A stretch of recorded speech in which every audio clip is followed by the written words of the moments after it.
Hello everyone, आज अपन start करने वाले हैं इकोनॉमिक्स में बहुत ही इंपॉर्टेंट टॉपिक है 5 year plans.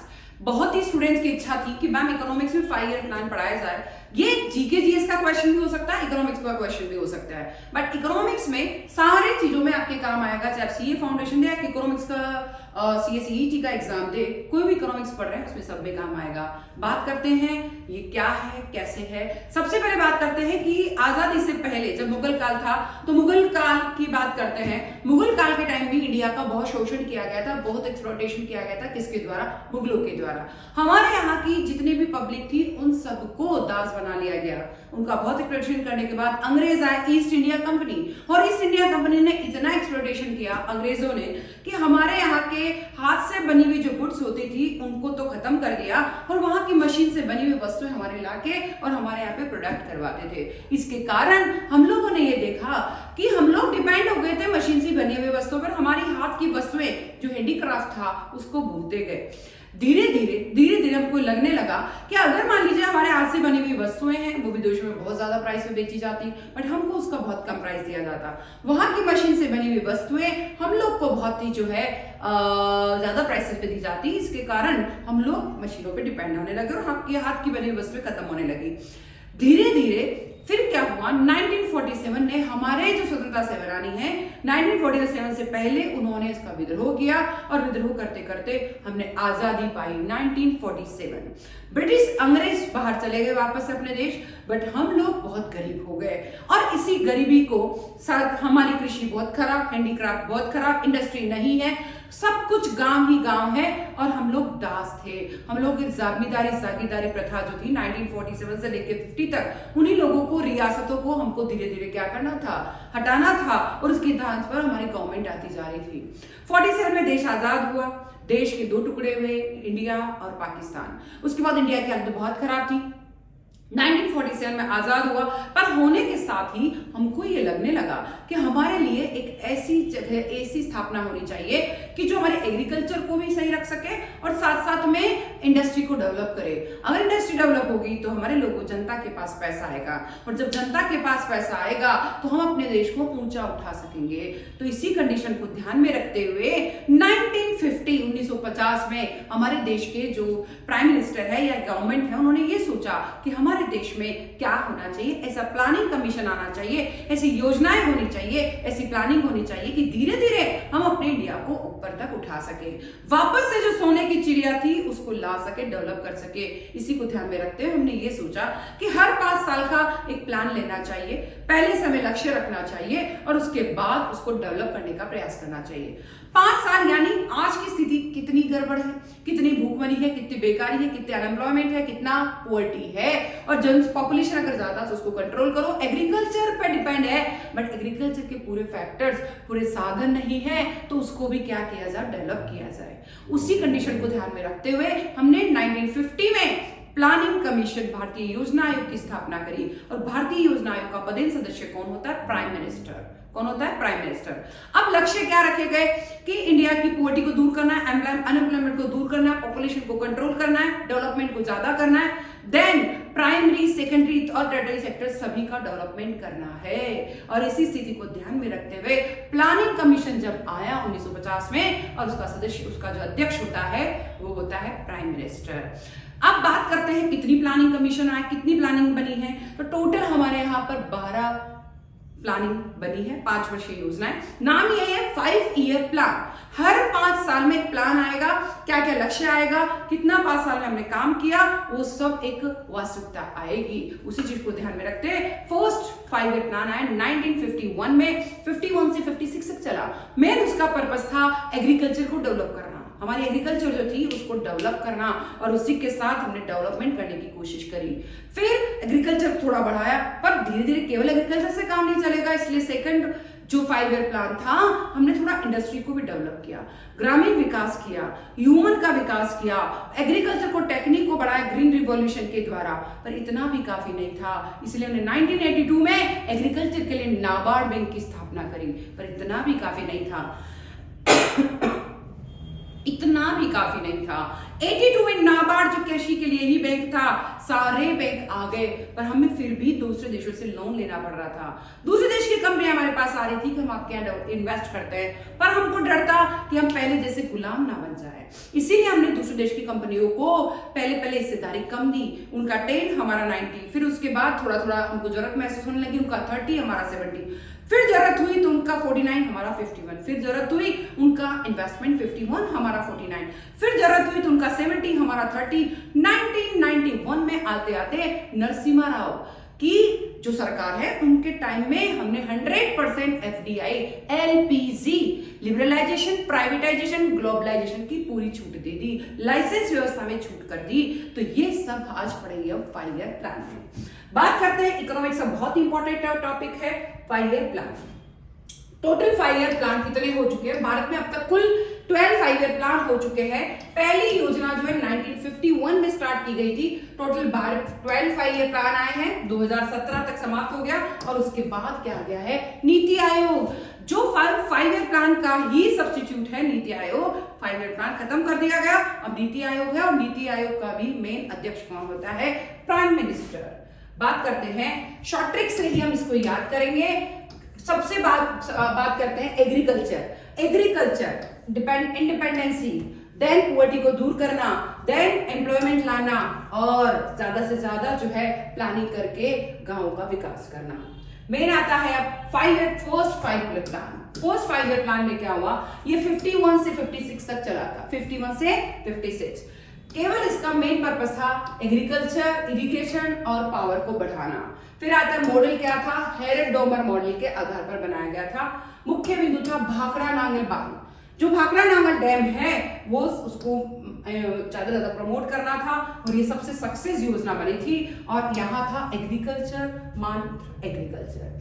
Second 5 year plan आया। सेकेंड 5 ईयर प्लान सिर्फ और सिर्फ इंडस्ट्री पर आधारित था, और प्रोफेसर महलनोबिस ने ही ये मॉडल दिया था। ये है सेकेंड 5 ईयर प्लान। 56 से 61 में 56 से 61 में आया। लक्ष्य था औद्योगिक विकास, ओनली इंडस्ट्री डेवलपमेंट करना। ठीक है, पीसी महालनोबिस मॉडल के आधार पर था। और मेन था भारी जो इंडस्ट्री, जैसे स्टील, आयरन इंडस्ट्री, उनको डेवलप करना। दूसरी योजना बिल्कुल फैक्ट्री यानी सेकेंडरी सेक्टर की ओर लेके चली गई थी। बात करते हैं थर्ड प्लानिंग 1961 से 66 तक आई थी। इसका नाम था इंडिपेंडेंसी, आत्मनिर्भर था। बट ये थोड़ी सी 1965 में हमारे यहाँ पे क्या हो गया था? युद्ध हो गया था भारत पाकिस्तान का, इसके कारण थोड़ी सी ये सक्सेस कम रही थी। ठीक है, और ग्रीन रिवॉल्यूशन इसी टाइम पे शुरुआत हो गया था। ग्रीन रिवॉल्यूशन क्या था कि हमारे यहाँ के जो कृषक थे वो बहुत ट्रेनिंग लिए हुए नहीं है। हमारे यहाँ पे पुराने औजार, पुराने हल, उनसे ही खेती करना, पुरानी सिंचाई, हमारी जो डिपेंडेंसी है वो वर्षा पे थी, रेन पे थी। इसके कारण हमने सोचा कि इस रेन जो डिपेंडेंसी उसको थोड़ा कम किया जाए और इरिगेशन ज्यादा से ज्यादा, नहरें बनाई जाए, कैनल बनाई जाए, डैम बनाई जाए। इसके कारण, और साथ ही ट्रैक्टर, साथ ही HYV सीड, साथ ही अब बात करते हैं कि अगर जो है साथ ही रासायनिक उर्वरक इनका प्रयोग करने की कोशिश की गई। बट और मेन ग्रीनरी था। अब बाद में क्या हुआ? थर्ड प्लान के बाद 66 से 69 के अंदर बस 3 ईयर की, कोई 5 ईयर प्लान नहीं आया, केवल 3 ईयर में 66 से 69 में। कारण था हमारे यहाँ पर युद्ध हुआ, फिर यहाँ पे ड्राइनेस आई और पॉलिटिकल प्रॉब्लम भी बहुत सारी थी। इसके कारण ये जो है प्लानिंग इतना सक्सेस नहीं हो पाया। फिर बात करते हैं fourth 5 year plan. Fourth 5 year plan था 1969 से 74 के बीच में। इसका मेन पर्पस था पॉवर्टी को दूर करो और इंडिपेंडेंसी लाओ। इसके बाद इंदिरा गांधी का नारा था गरीबी को हटाना। 4th ईयर प्लान में गरीबी को हटाना प्लान था। ठीक है, फिर आता है 5 ईयर प्लान। 5th योजना 1974 से 79 के बीच में आई थी। इनका मेन था पॉवर्टी दूर तो करना ही है पर एम्प्लॉयमेंट भी बढ़ाना है, और इसी में 20 सूत्रीय कार्यक्रम लाए गए। 78 में सरकार ने योजना को समाप्त कर दिया, और इसके बाद 5वीं योजना केवल और केवल ये था 20 सूत्रीय कार्यक्रम और जॉब ज्यादा से ज्यादा देना। 6th 5 ईयर प्लान 80 से 85 के बीच में, 1980 से 85 के बीच में 6th 5 ईयर प्लान आया। मेन लक्ष्य था कि आपको पॉवर्टी को दूर करो और टेक्नोलॉजी को बढ़ाओ, पॉवर्टी दूर करो और टेक्नोलॉजी को बढ़ाओ। और इंदिरा गांधी की वापसी के बाद टेक्निक को बढ़ाने के प्रयास किए गए। सेवंथ 5 ईयर प्लान 85 से 90 के बीच में आया। सेवंथ 5 ईयर प्लान कब आया? 85 से 90 के बीच में। एम्प्लॉयमेंट, एजुकेशन और सोशल वेलफेयर बढ़ाना। एम्प्लॉयमेंट, एजुकेशन, सोशल वेलफेयर बढ़ाना। राजीव गांधी युग था कंप्यूटर और टेक्नोलॉजी बढ़ाना था, और मेन था राजीव गांधी का डिजिटल भारत। फिर आता है वार्षिक योजनाएं। 7वीं योजना के बाद 90 से 92 चली। 2 साल की 2 वार्षिक योजना आ गई। मेन प्रॉब्लम थी पॉलिटिकल रीजन, और योजना खत्म हो गई। फिर आता है 8वीं पंचवर्षीय योजना 5 ईयर प्लान 92 से 97 के बीच आया था। मेन लक्ष्य था LPG, liberalisation, privatisation and globalisation. अब देखिए, लिबरलाइजेशन मतलब हम दूसरे देश की कंपनी के प्रति लिबरल हो गए, हमारे देश के प्रति कंपनी के प्रति लिबरल हो गए, टैक्सेस में छूट दी गई, कम इंटरेस्ट रेट पे लोन दिया गया, लाइसेंस व्यवस्था में छूट दी गई, इसके प्रति लिबरल हुए। फिर आता प्राइवेटाइजेशन। कई सारी गवर्नमेंट की कंपनी घाटे में चल रही थी, और उसी घाटे को दूर करने के लिए क्या किया गया था? निजीकरण, यानी जो गवर्नमेंट की जो कंपनीज है वो प्राइवेट सेक्टर में सौंप दी गई, चाहे मालिकाना हक रखे, चाहे वो पार्टनरशिप रखे, किसी भी तरीके से सौंप दी गई।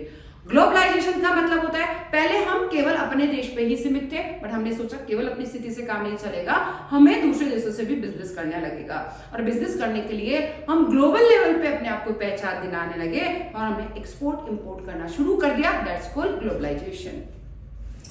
क्योंकि इकोनॉमिक रिफॉर्म्स इसी टाइम पे आए थे, इकोनॉमिक रिफॉर्म्स, ठीक है, एलपीजी प्रोग्राम, और नरसिम्हा राव, डॉक्टर मनमोहन सिंह के टाइम पे लाइसेंस राज्य खत्म कर दिया गया।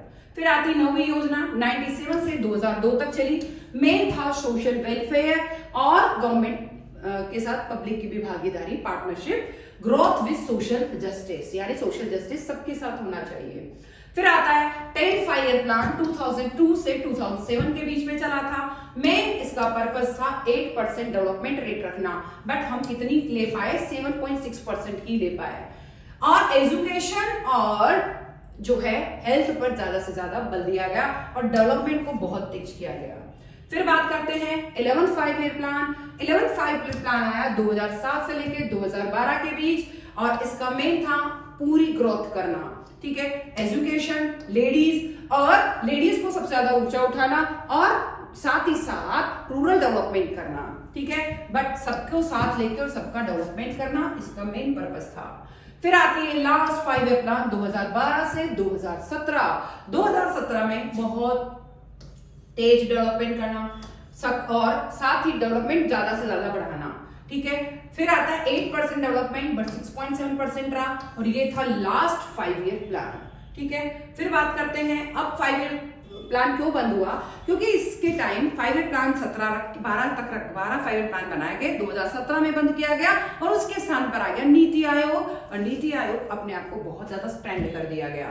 Third 3 year action plan, 7 year strategy and 15 year vision.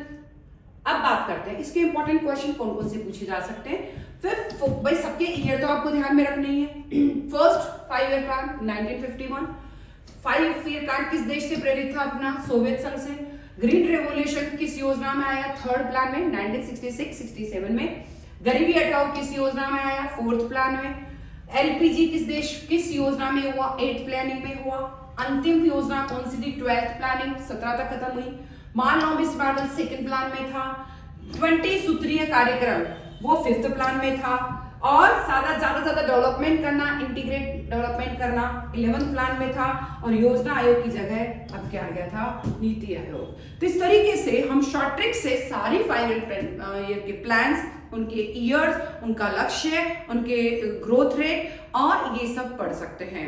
आपको यही ध्यान रखना है फर्स्ट से लेके 12th तक उनका मेन ईयर क्या था और कब कब क्या क्या किया गया था, कौन कौन सी बीच में वार्षिक योजनाएं आई, ग्रीन रिवॉल्यूशन आया, नाबार्ड 82 में आया, एलपीसी प्रोग्राम 1991 में आया। तो इस तरीके से बहुत ही इंपॉर्टेंट टॉपिक है आज का, जो इकोनॉमिक्स का बहुत इंपॉर्टेंट टॉपिक है। अगर इसको पढ़ लिया तो आपको कहीं कोई दिक्कत नहीं आने वाली है। वीडियो कैसा लगा ये आपको जरूर बताना है।